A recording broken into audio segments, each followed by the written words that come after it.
From what we have said it is further apparent that God is eternal. Everything that begins to be or ceases to be does so through motion or change.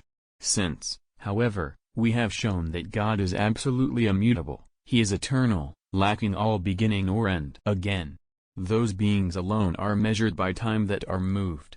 For time, as is made clear in Physics 4, is the number of motion. But God, as has been proved, is absolutely without motion, and is consequently not measured by time. There is, therefore, no before and after in him. He does not have being after non-being, nor non-being after being, nor can any succession be found in his being. For none of these characteristics can be understood without time. God, therefore, is without beginning and end, having his whole being at once. In this consists the nature of eternity. What is more, if it were true that there was a time when he existed after not existing, then he must have been brought by someone from non-being to being. Not by himself, since what does not exist cannot act. If by another, then this other is prior to God. But we have shown that God is the first cause. Hence, he did not begin to be, nor consequently will he cease to be, for that which has been everlastingly has the power to be everlastingly.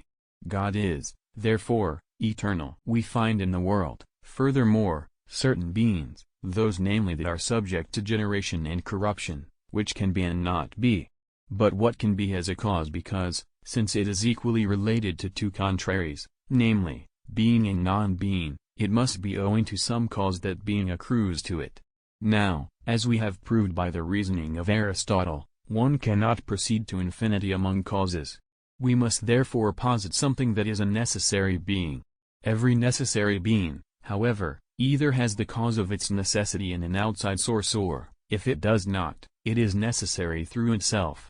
But one cannot proceed to infinity among necessary beings the cause of whose necessity lies in an outside source. We must therefore posit a first necessary being, which is necessary through itself. This is God, since, as we have shown, he is the first cause.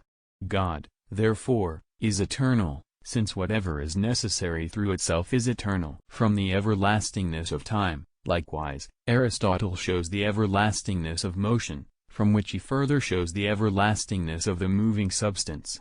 Now, the first moving substance is God. God is therefore everlasting. If we deny the everlastingness of time and motion, we are still able to prove the everlastingness of the moving substance.